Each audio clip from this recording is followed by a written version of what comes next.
Oop. I can't use the TV as a touchscreen. Oh no, okay, cool. Yes.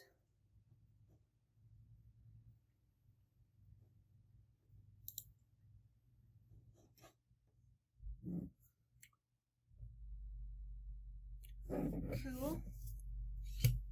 Action. Okay, so this is going to be a bit of a weirder video. I figured I might as well make like what are these written assignments about video, kind of like I did for the test video. I don't really have a pre-prepared like PowerPoint. I usually just kind of talk about it in class, usually during the like moral alignments illustration. But yeah, so I just pulled up both the kind of the key aspects of the assignment, and I'm going to kind of talk at you about it and just capture my entire screen. So yeah, and I think I've talked about this assignment a bit. I've definitely included it in my like, hey, weekly check-in videos, but I personally think that the 3 written assignments are more important than the tests when it comes to skills you develop. Now, in terms of points, yeah, the tests are more important. You can kind of see that in the syllabus. But in terms of you using the skills you've been exposed to in this class beyond the scope, these are the 3 assignments that kind of encourage that. Because the basic idea I have with these is to kind of encourage you to engage with your material, the material in this class, the kind of the critical thinking, the like application of theory, and just being good, like, not statistical citizens. I'm kind of statistical citizens, but good, like, scientist citizens, is to kind of apply that critical thinking skill to stuff you'd find in the real world. Kind of the stuff that you would come across naturally and organically instead of just the curated content I give in this class. And that's why the 3 assignments, I've only got the first one pulled up here, but the 3 assignments are essentially critique an online quiz, critique a media article, and a YouTube video. So kind of like 3 things that you likely consume on a regular basis in some way, shape, or form, and just kind of apply what you've learned. I also really enjoy these assignments to read because I get to like count, like going on BuzzFeed, who are not a sponsor, but they could be. No, I mean, not really, but just I really enjoy these assignments because I get tons of variety. On occasional, like there's usually like 1 or 2 articles or 1 or 2 quizzes that get multiple students using them, but even those give students, like, even though it's the exact same test, I get different takes on it, and it's great. So let's talk about the first one that I've pulled up on my giant screen. If I remember while editing, I'll kind of I'll show you a screenshot, or like take a picture of my setup at home, my home office in my living, kitchen, dining room, main room, essentially. But I'm using my giant let's see, I don't know, it's like a 42-inch screen, smart TV from Toshiba and Amazon, and it's got great refresh rates, so I use it. But yeah, so the goal of this activity is twofold.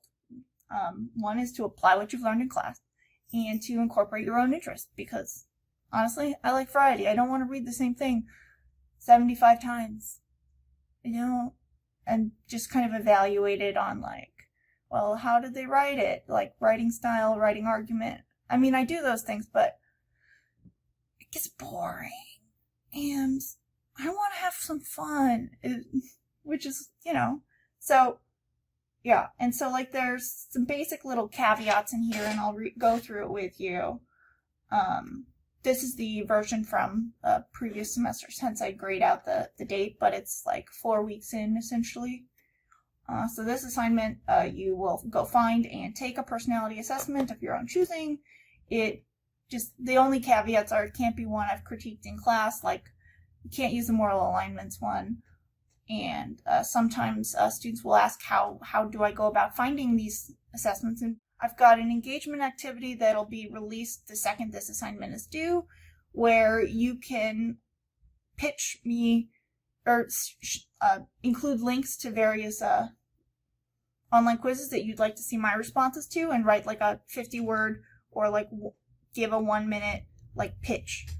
And depending on my time and availability, I'll take them and either just include screenshots of my results or record them and kind of narrate my inner monologue while I'm taking them, because that might be interesting. I don't know. I'm trying to have some fun with this chaos that is COVID. Excuse me. Hey! Oh. I have to get my jacket because Archie is in it. Archie! Hey! Hey! Hey! He's been getting into a lot of mischief, so I'm gonna go grab him and just like hold him for a bit and just, because like he's been really active this morning. Archie! There's not many places he can be. Hey, Toots. Where's Archie?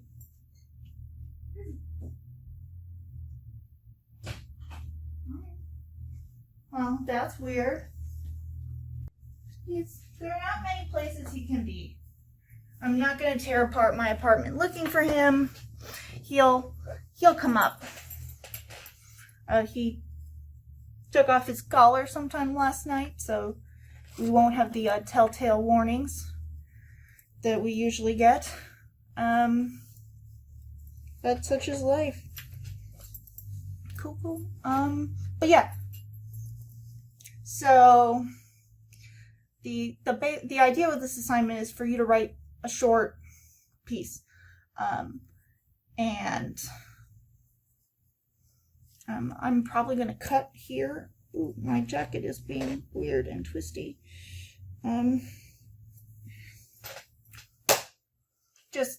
I'll probably edit some of this footage around, just because I want this to be brief. But yeah. Cool. So yeah, this assignment, you just 2 pages. I will stop reading after page 3. No.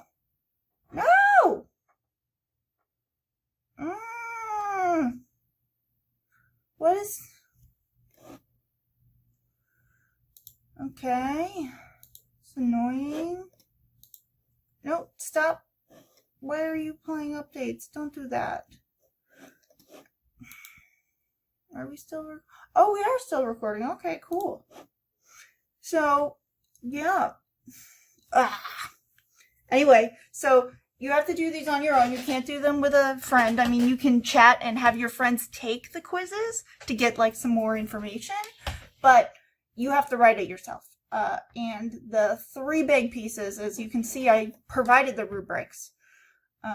Usually I print out the rubrics, and so I cut them in half, so I get 2 per page, and I kind of give you my feedback, and we'll handwrite it. My handwriting's pretty awful. It's a disability thing mostly, but I find it to be more efficient, so I don't know how I'm going to give comments and feedback. I might make little, like, tiny videos, like, of custom feedback, but yeah, so this 2-page write-up, and I literally will stop reading after the 3rd page. It might be helpful to, like, make these as a PDF, but it's more like you don't need to write 3 pages worth. If you have a test that require like that you need to, that's okay. But usually what happens is students just kind of write and fill 3 pages and just keep going, like, which those aren't as good fun to read because you can usually edit down really nicely. I will do my so I'm trying to be more flexible with this, but please don't. The goal is to just have these be short and succinct. So yeah, so about up to 500 words of summary is, you can see here, it's only worth 10 points. And probably about twice as much critique as summary is probably a good way to go about it. And you can read these are online. But yeah, so you've got to address a couple of things. And I will take off points if you don't address it. I encourage you to make it as clear as possible to address these points, because these are how I evaluate the rubric. I give little check marks if it's clear you made them. So like, tell me the description of the personality construct, what's the thing you're trying to measure. So please be like, this test is trying to measure blah, blah, blah. And so tell me what the construct is and describe it. So you can't just say, oh, it's measuring intelligence. You have to say, well, it's measuring intelligence, and then describe intelligence, either as how the author has like operationalized it, or you have, and cite your sources. At least footnotes or like tiny little things. Just give credit to stuff that's not yours. Why it's a personality construct. So, just tell me why. Why is it a personality thing? Why isn't it like, tell me what aspects of personality is it? Is it like a well-established thing? Like, I just want you to like have thought about why it's a personality trait in some way, because not every individual difference is personality. Like ear wiggling, probably not a personality trait, even though people differ on it. So that like, then it's just got to be like one sentence. And tell me why. This one is more for me. It's fun and giggly. Is not giggle. I don't even know. But my point is that I want to know why you why you picked this test. It can literally be, I selected this test because it was the first result on Google for these keywords. That's cool. It's totally fun and gets you full points. I just want to know. Like, it can be, oh, I came across this test while I was like scrolling through Reddit. Or I'm really interested in this concept. I'm hoping to go to like, I don't know, or I'm taking like practice LSATs, and you can make maybe the LSAT's a hard one, but there are some like standard, like there might be like, you can make a good case for like certain like measures that are subscales, and like it can be like a practice test or something like that. It's a little tough with like achievement intelligence aspects, because technically that's not what this class is. As much as so I include intelligence a bit, and you can pitch it. I'll take it, but you have to kind of like make a good case. Well, it's an individual difference. Well, technically not, but yeah. Y'all are smart, talented, hardworking folks. I believe in you.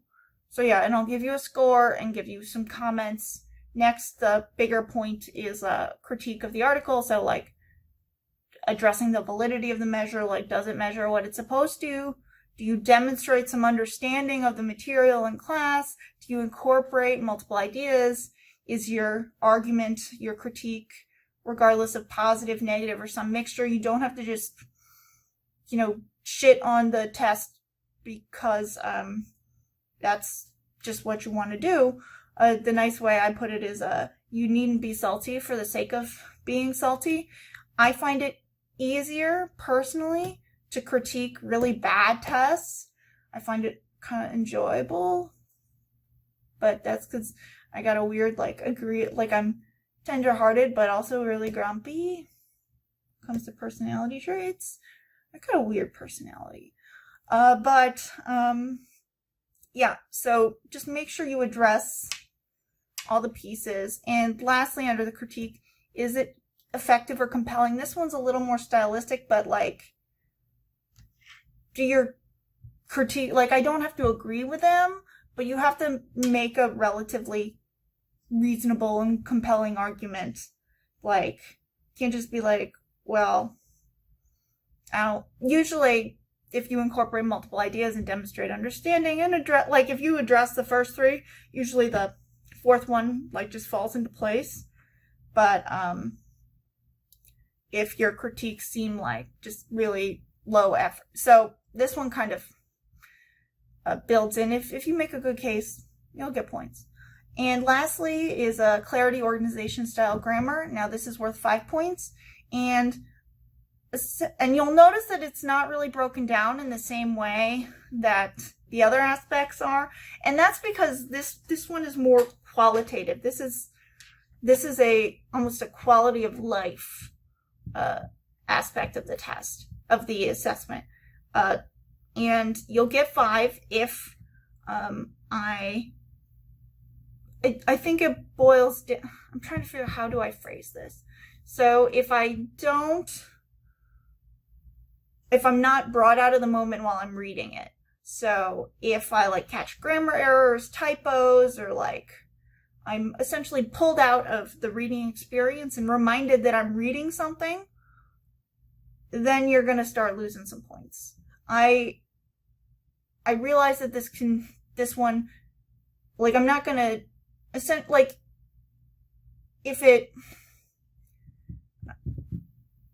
I recognize that this one's the most arbitrary. I try and be really generous with this, but it boils down to if I struggle to read it, if I have to like put it down and like take a break. There are a couple of papers where like they really struggled in this aspect. And so this little piece is more like, it's just an aspect to, it's a Mason quality control. Can I read it? Can I work through it? Was I brought out of the moment? Like, you can have minor typo spelling as long as they like don't detract from the. I mean, please run spell check. If there are multiple typos, that's probably going to pull me out of the moment. If you've got like lots of like fragments run on thing, that's going to pull me out of the moment of reading. And the best way to get a 5 on this is to have me go through the whole thing and like have read it and be like, oh yeah, I was grading something. Like, for me to forget that it's an assignment. That's the best, both for me and for you. So this one, most people will, and I'm happy to like give you, so while I won't give I'll try and give detailed comments about this one, but often it's a little like stylistic. And so I really encourage you, if you have questions, especially about the black box that is the like Mason style 5 points, like grab a 15-minute like little tiny Zoom slot, and I'm happy to talk it through with you. And I know sometimes it feels really arbitrary, but you have to remember that I'm your audience here and I've got to read it. So please, and that's another reason why I want them to be short, because usually if you go through a round of drafts and just like clean it up, tighten up your language, you'll get those points pretty easy. Like, and it'll help with the other piece. Definitely go through at least one draft, like one round of revisions, because that'll help trim it down a lot. But yeah, so that's the basic idea. I'll make probably a couple other quick little ones of these. I'll try and edit this down so there's less cat nonsense. But hopefully this is helpful. And also to remind you, as of the time of recording, which is Tuesday the 8th, you have a week and a bit. So it's due on like the 18th-ish. I have it in the syllabus, so whatever the syllabus says is truth. If there's ever any discrepancy, like, please point it out to me. I'm happy to rectify it, and like we can go from there. But that's the basic idea. I'm gonna edit this a little and upload it. So you've got like a week and a smidge. So please start working on them. I really encourage you to have gotten through the end of Unit 3 because it's all about assessment and measurement and validity, the kind of core things you need to do this paper. Cool. I'll see y'all later. Bye-bye.